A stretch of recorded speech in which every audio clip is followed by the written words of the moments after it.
With crippling sanctions and Iranians protesting in the streets, could this be the moment the Iranian regime will fall? Here's one perspective from Reza Pahlavi, the son of the former Shah of Iran. I think people smell the opportunity for the first time in 40 years this time. Very different than 2009, even very different from 1997. The people have had it. Today's generation of young Iranians cannot take it anymore. They want to have an opportunity for a better future. They want to be on the path of modernity and freedom. The only thing that stands between them and the free world is this regime. To discuss more about Iran, I talked with CBN senior international correspondents Gary Lane and George Thomas from our CBN News headquarters. George and Gary, thanks so much for joining us on our Jerusalem Dateline. Gary, first to you. Are we seeing an unprecedented protest there in Iran? And could this be the beginning of the end of the Islamic regime? Well, Chris, I think that's wishful thinking on the part of many people, but in reality, we never thought the Berlin Wall would come down, and I was in Berlin when that happened. At the time, we didn't realize what was happening. So could this be that moment? It may be up to God, but also a lot of other factors. Iran is a mess right now economically. If you look at unemployment, young people between the ages of 15 and 24, it's approaching 30% unemployment for that age group. Inflation is over 12%. And then also you have the average Iranians only making about $10,000 for their household income, and they're fed up with this regime. And one of the reasons is because of corruption. But people are fed up. They're saying, look, this is a corrupt regime. There's a lot of corruption. And the shooting down of that aircraft liner that had 82 Iranians on board, that was the last straw. And we've seen these people out in the streets. As you say, Chris, unprecedented. Will it lead to a collapse of the regime? We'll have to wait and see. Yeah.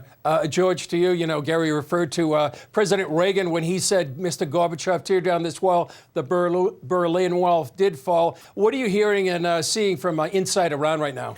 There is unprecedented level of depression. This has been an issue that's been going on for quite some time. Some would say for 40 years because they realized what life was like before the ruling Ayatollahs came into power in 1979. But so much has changed in the last 40 years, and it's become more pronounced, I would say, in the last 5-6 years, especially in the last 3 years as the Trump administration continues to put the screws, the economic, political screws on the country. But there is this widespread level of depression. They feel so hopeless about the future. People are not, they don't have money to spend. They don't have enough medicine to go to the hospital to care for their loved ones who are ill. They don't have basic commodities, basic supplies like oil, flour, all other bread, the sort of basic things that people take for granted. So there's this unprecedented level of uncertainty. Yeah, Gary, you referred to the Berlin Wall. Many people didn't think that was going to come down. Now, if the Islamic regime did fall, are there any viable alternatives to the regime right now? Well, one person that people in the West are pushing is Reza Pahlavi. And Reza Pahlavi, the 59-year-old son of the late Shah, who was overthrown, of course, late Shah overthrown in the Islamic Revolution in 1979. So many people are looking to him, but especially the older Iranians who remember, as George said, what life was like under the Shah. It was much better. Reza does say is that, he made a very clear clarion call this week at the Hassan Institute. He said it was time to stop negotiating with the ruling clerics in Tehran, that it was time that the United States support the people. So it's all about supporting the people and allowing the people to rise up from within. And so that was a very clear call by Reza Pahlavi. And the thing about that, Chris, is he's talking about regime change, and that's one thing that President Trump has never said that the U.S. intended to do. He wanted to see behavior change from the Iranian government, not regime change. So maybe behind the scenes, they're rethinking that policy. Well, George and Gary, there's an unprecedented revival going on inside Iran right now. You've reported on that, George. A question to both of you in our last minute here. How important is prayer right now for the people of Iran? Gary, first to you. Yep, go ahead, Gary. It's extremely important because we see through prayer that there is change.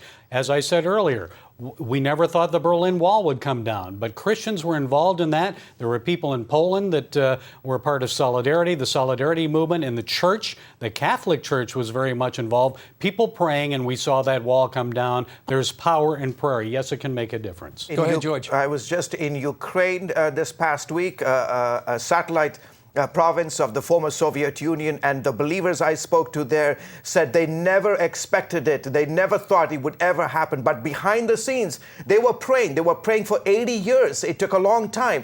But they believed prayer was the catalyst that brought down the Berlin Wall. And you can believe it, and you've reported on it inside Iran, along the walls of this beautiful nation. Underground believers are praying for the Holy Spirit to come and invade their nation. Amen. And that there would be a transformative change in that country.